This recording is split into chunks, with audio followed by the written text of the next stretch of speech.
on my way to Portland, Oregon to visit the Mercedes Cave. I thought I'd take a little side trip to McMinnville. This turned out to be a real nostalgia trip. You just have to follow me on this excellent adventure. For those of you who are not familiar, McMinnville is the home of the Spruce Goose. It's also the home of the Evergreen Air and Space Museum, and this is one of the nicest aviation museums I've ever been to. You know, I had to stop here first and pay homage to this airplane. This is a C-47, and this is the plane that my father flew during World War II. He was a primary flight instructor in this plane as well as the C-46, spent most of his time in Texas training other pilots to fight in Europe.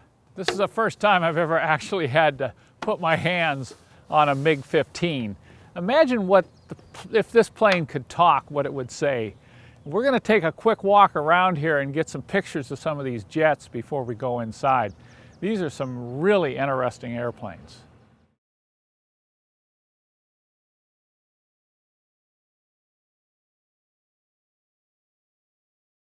What's fun for me is I have models of many of these airplanes that I actually fly as remote controlled aircraft.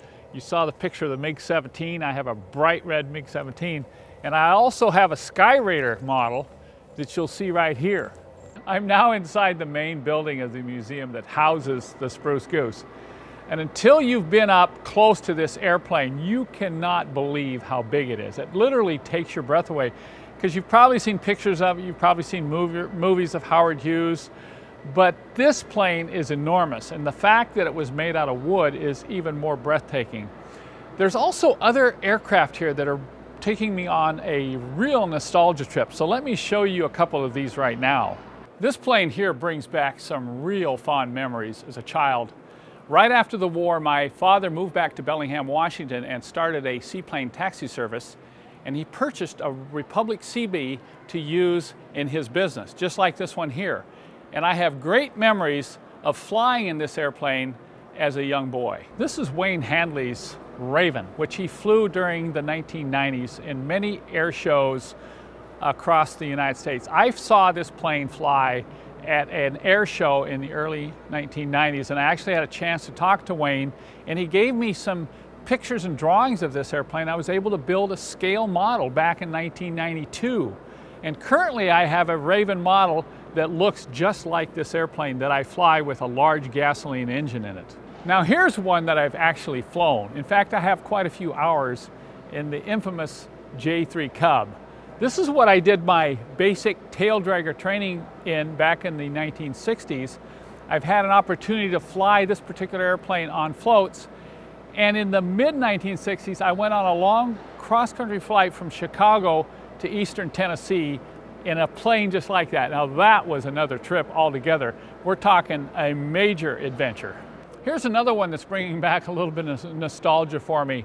I didn't get the chance to fly this airplane. My father did. This was his basic trainer in World War II, and it trained many pilots over the years. But I had a chance to work on this. It was one of our project airplanes when I was in A&P Aircraft Mechanics School in the 1960s. So I've had my hands greasy on one of these T6s. There's one more airplane I just noticed that I've flown, and that's that Beechcraft V-tail Bonanza that you see hanging high in the air. I got my instrument rating flying that aircraft back in 1969. And I can't leave without showing you this here. This is a 1931 Model A Ford Coupe, and it's just like the first car I purchased when I was 13 years old. Now you talk about a nostalgia trip. Just being here kind of gets my adrenaline pumping. You know, I have models of over half of the warbirds that you see here. I have a model of a P-38 Lightning that runs on electric power. I have a model of the Corsair that runs on glow fuel. I also have, if you swing around over here, you see this Supermarine Spitfire British fighter that I have a model of. And I'm also currently building a model of the Messerschmitt Bf-109. Behind me is a Messerschmitt 109. This was one of the most heavily produced fighter aircraft during World War II. Approximately 35,000 of these airplanes were built. What's unique about this particular one It has the original Daimler-Benz engine in it. There are only 2 in the world, this one here and one in Germany, that have the original engine. And of course, being a Mercedes guy, I just had to get a picture of this 109. As I said earlier, it's really hard in this building to even get back enough to show the enormity of this Spruce Goose. Look at the size of these 8 engines, and imagine the amount of work it took to get this plane torn down and hauled to McMinnville, Oregon from Long Beach, California. And when you swing out and see that wingtip float, that's as large as many small ski boats. You know, some of you know how much I love airplanes. This is such a kick. I don't even know if I want to go to the Sprinter Fest today. I'm having so much fun at this museum, I just want to look at airplanes. To wrap this visit up, I'm going to go in and take a look at the inside of the Spruce Goose.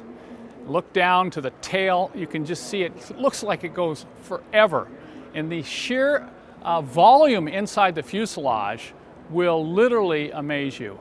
And then we're going to get into the cockpit and take a look at all that instrumentation. What a privilege it is to sit in the cockpit of this Spruce Goose. I can just imagine what was going through Howard Hughes' mind when he poured the power to this thing for that first takeoff in Long Beach Harbor many years ago. I'm in their second building, which is the space part of their museum. And I don't even have the time now to go through each one of these vehicles, but I will take you around and we'll take some quick snapshots, particularly of that SR-71 Blackbird there. But the video on this part of the museum will have to wait for another day. That concludes my visit to the Evergreen Air and Space Museum. What a privilege it was to sit in the cockpit of the old Spruce Goose. And I hope you enjoyed this trip down memory lane as much as I did. And if you ever get the chance to come to the Pacific Northwest, you must come and visit this unique museum.